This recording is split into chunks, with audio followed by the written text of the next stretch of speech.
The year was 2000, December 13th. 7 hardened criminals, each serving multiple life sentences, made a daring escape from the John B. Connolly Unit, a maximum security prison near Kennedy, Texas.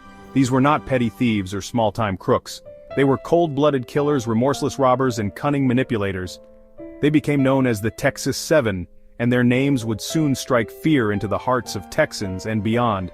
These 7 men, bound by their desperation and driven by a thirst for freedom, embarked on a crime spree that would shock the nation.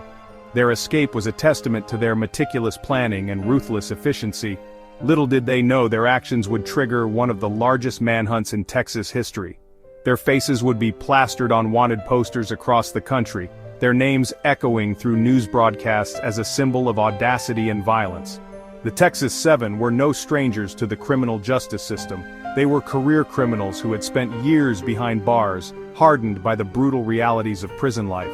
Their crimes ranged from aggravated robbery to capital murder. Each man carried with him a dark past, a trail of victims and broken lives. Their story is a cautionary tale of human desperation, the allure of freedom, and the devastating consequences of unchecked brutality. The Connolly Unit, known for its imposing walls and tight security, was supposed to be inescapable. But the Texas 7 saw vulnerabilities, cracks in the system they could exploit. Their plan was audacious, relying on a cunning mix of brute force, strategic deception, and inside help. On that fateful December day, the 7 inmates, using their carefully crafted plan, overpowered prison guards. They used a combination of brute strength and cunning to disarm the guards, taking them hostage. They then raided the armory, seizing weapons and ammunition, further solidifying their control over the situation. Disguised as prison workers, they blended into the chaos they created, moving through the facility with chilling confidence. The escape involved multiple vehicles, stolen from the prison grounds, highlighting the level of premeditation and organization involved. They had planned for every contingency, their movements precise and calculated. The 7 inmates, now free men, disappeared into the vast expanse of Texas, leaving behind a trail of fear and uncertainty. The Texas 7 were not a random assortment of criminals. They represented a dangerous mix of criminal minds. There was George Rivas, the ringleader, a cunning manipulator who orchestrated the entire escape. His criminal resume was extensive, marked by a history of violence and a knack for exploiting weaknesses. Then there was Joseph Garcia, a volatile hothead known for his short temper and propensity for violence. Garcia's loyalty to Rivas ran deep, making him a dangerous and unpredictable enforcer within the group. Randy Halpern, a skilled manipulator, used his intelligence to gain the trust of others, often exploiting their weaknesses for his own gain. Larry Harper, a hardened criminal with a history of brutality, was considered the muscle of the group. Patrick Murphy Jr., a career criminal with a long rap sheet, was known for his impulsiveness and recklessness. Donald Newberry, a cold and calculating individual, had a chilling ability to detach himself from his actions. And finally, there was Michael Rodriguez, a diagnosed sociopath with a history of extreme violence. Together, these 7 men formed a lethal cocktail of criminal intent. The escape from the Connolly Unit was just the beginning of the Texas 7's reign of terror. Once free, their desperation grew, fueled by the knowledge that they were among the most wanted men in America. Their crimes, escalating in severity, left a trail of fear and destruction across Texas. Their first target was a Radio Shack store in Pearland, Texas. The robbery, meticulously planned and executed with chilling precision, netted them cash and electronics. As the days turned into weeks, the Texas 7 moved from town to town, their crimes becoming more brazen and more violent.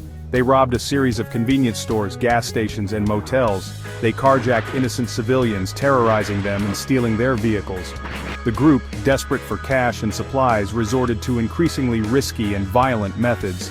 Their actions became more desperate, their judgment clouded by paranoia and the knowledge that their time on the run was coming to an end. Section 5. The tragic murder of Officer Aubrey Hawkins. The Texas 7's crime spree reached a tragic climax on Christmas Eve 2000. Officer Aubrey Hawkins, a young and dedicated Irving, Texas police officer, responded to a routine burglary call at a sporting goods store. He had no idea that he was walking into the crosshairs of 7 desperate and dangerous fugitives. Officer Hawkins, outnumbered and outgunned, was ambushed by the gang, shot multiple times at close range. His murder was a cold-blooded execution, a brutal act of violence that shocked the nation and intensified the manhunt for the Texas 7. Officer Hawkins, a husband and father, was just doing his job, protecting his community. His death sent shockwaves through law enforcement and the public alike, a stark reminder of the dangers faced by those who put their lives on the line every day. The Texas 7 had crossed a line, their actions irrevocably marking them as cop killers. The murder of Officer Hawkins galvanized law enforcement agencies across the country. Section 6. Elusive fugitives, disguises and deception. The Texas 7, now facing murder charges and a nationwide manhunt, became masters of disguise and deception. They knew that their faces were plastered on wanted posters across the country, their every move scrutinized by law enforcement and the public alike. They had to disappear, to blend into the background noise of everyday life. They dyed their hair, grew beards, and adopted new identities. They posed as construction workers, tourists, and drifters, constantly changing their appearances and their stories to avoid detection. They relied on their wits and their ability to blend in, using stolen credit cards and fake IDs to stay one step ahead of the law. They moved from state to state, exploiting the vastness of the American landscape. They sought refuge in homeless shelters, campgrounds, and cheap motels, always wary of anyone who might recognize them. The pressure of being hunted took its toll as paranoia and mistrust festered within the group. Section 7. The long arm of the law, the investigation. The investigation into the escape and subsequent crimes of the Texas 7 was massive and complex.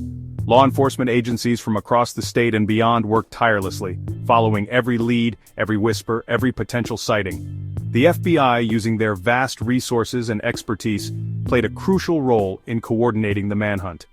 They analyzed forensic evidence, conducted countless interviews, and pieced together the movements of the fugitives.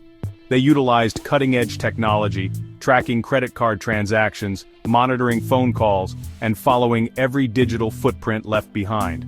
Law enforcement relied heavily on tips from the public, offering substantial rewards for any information that could lead to the capture of the fugitives.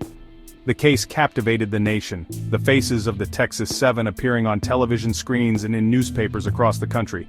The investigation was a testament to the dedication and perseverance of law enforcement officers who worked tirelessly to bring the fugitives to justice. Section 8. Capture, Trials and Sentences, Justice Served.